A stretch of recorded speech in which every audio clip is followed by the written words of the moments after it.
So I thought I would try something new and start to read out loud some of the blogs from my website, Think Less and Grow Rich. So I'm going to start today with what's one of the most popular posts on my website, and it's called Thoughts and Thinking.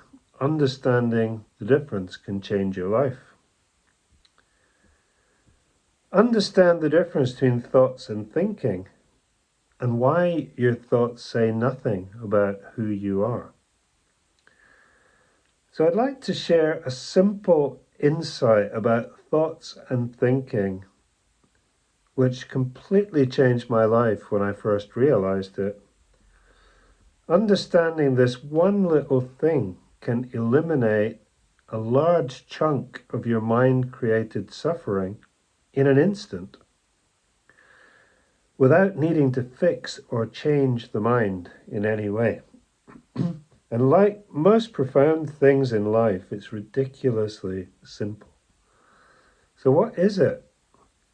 It's seeing that thoughts pop into your head by themselves. They're self-arising, unlike thinking, which is something that we can choose to indulge in or not. So let me explain. You're not responsible for your thoughts. This is a little bit contentious for some people. Do you have a tendency to beat yourself up about the negative thoughts that appear in your head?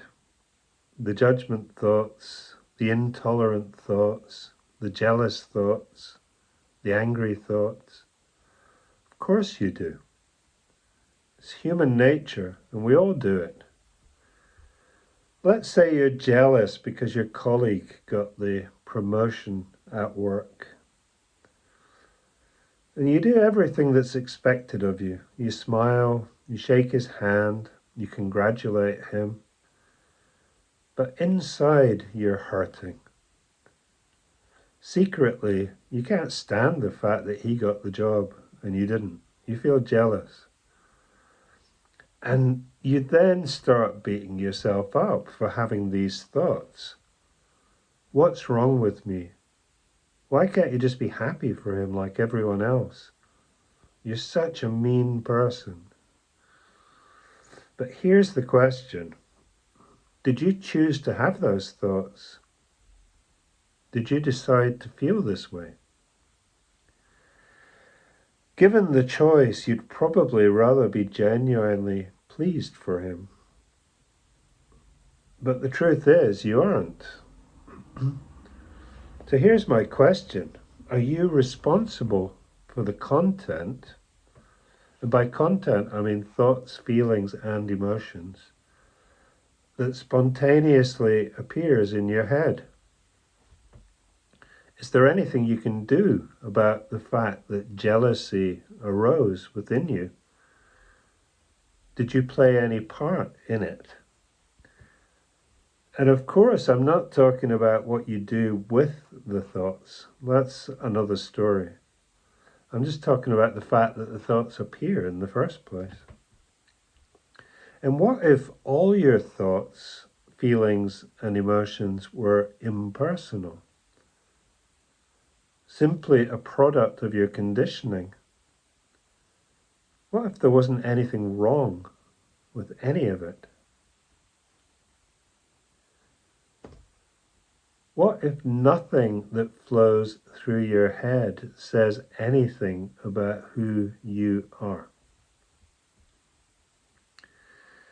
Thoughts are self-arising. So if you've trained in mindfulness, you may be familiar with the model of the undercurrent and the observer.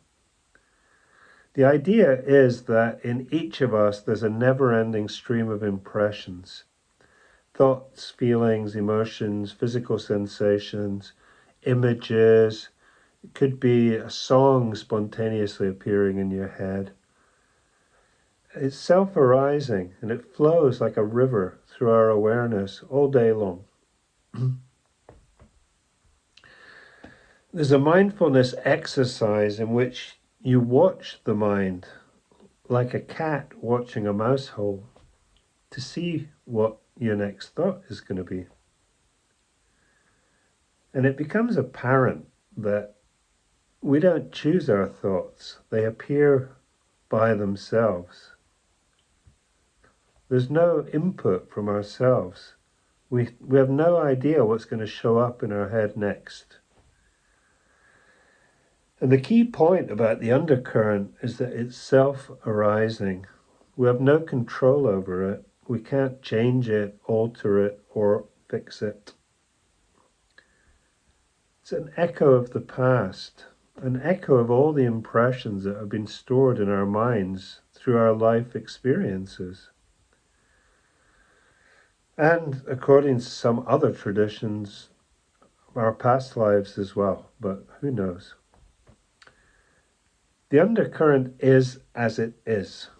The only real choice we have is to resist it and create suffering for ourselves, or allow it to be as it is and experience peace, even when it's not comfortable.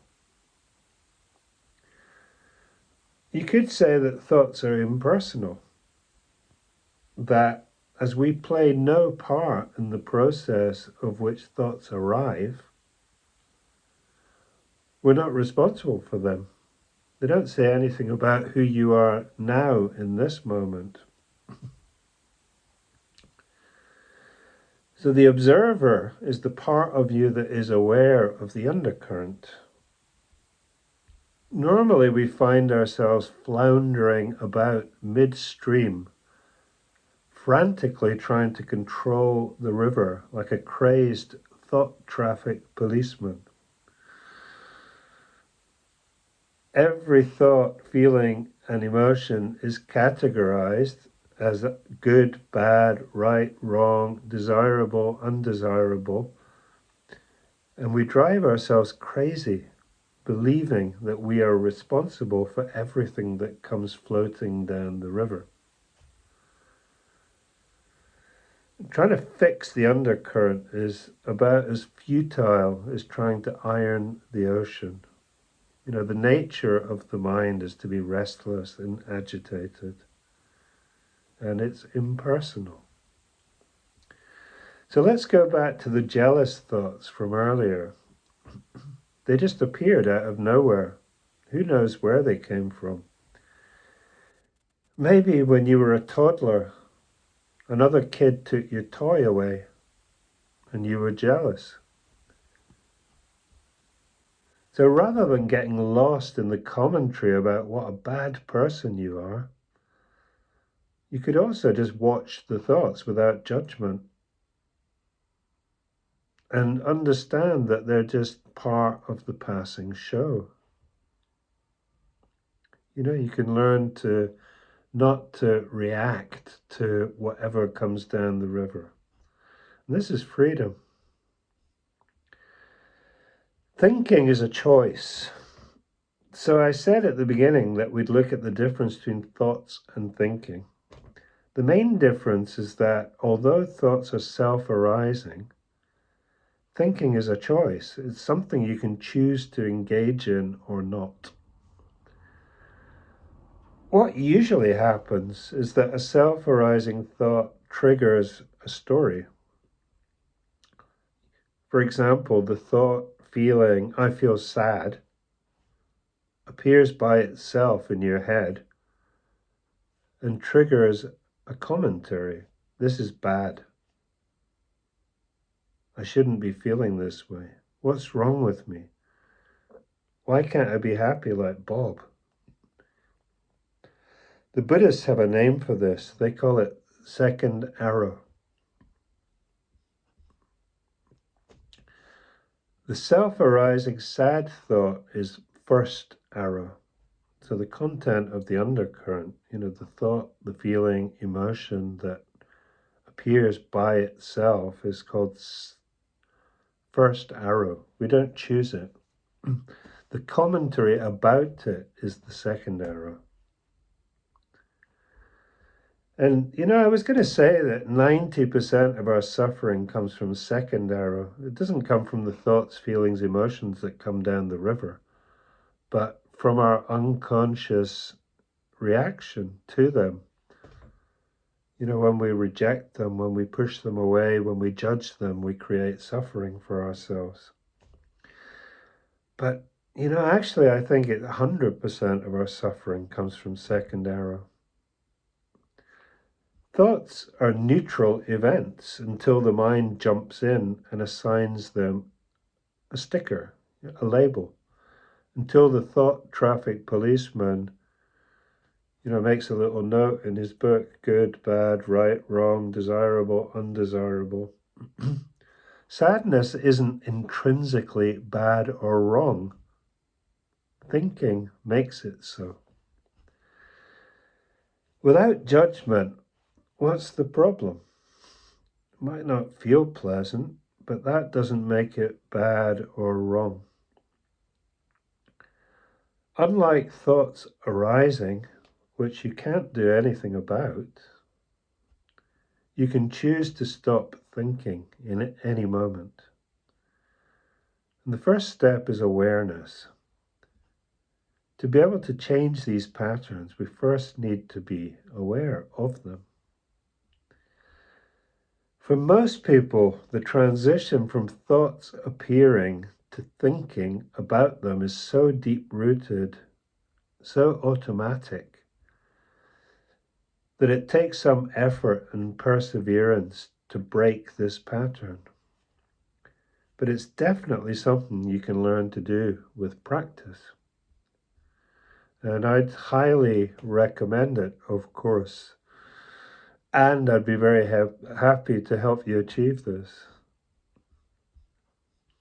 So in conclusion, understanding the difference between thoughts and thinking is a game changer if you wish to live in harmony with your mind.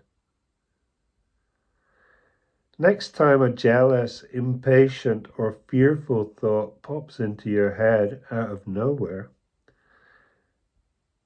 recognize first that there's nothing wrong with it being there.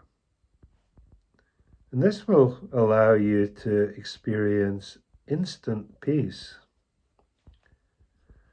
See that it's just what's appearing in this particular twist of the river, a ghost from the past.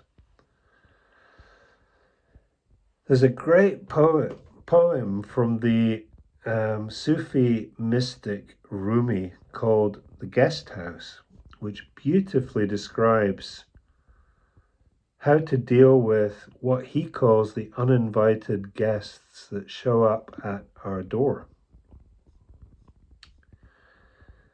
The guest house. This being human is a guest house. Every morning, a new arrival. A joy, a depression, a meanness, some momentary awareness comes as an unexpected visitor. Welcome and entertain them all, even if they are a crowd of sorrows who violently sweep your house empty of its furniture. Still, treat each guest honorably. He may be clearing you out for some new delight. The dark thought, the shame, the malice. Meet them all at the door, laughing, and invite them in. Be grateful for whoever comes, because each has been sent as a guide from beyond. So if you would like to subscribe to my newsletter and get an article sent out to you every Wednesday, go to thinklessandgrowrich.com/freebies. thinklessandgrowrich.com/freebies. And you will also get a free copy of my popular book, Kick the Thinking Habit. Bye.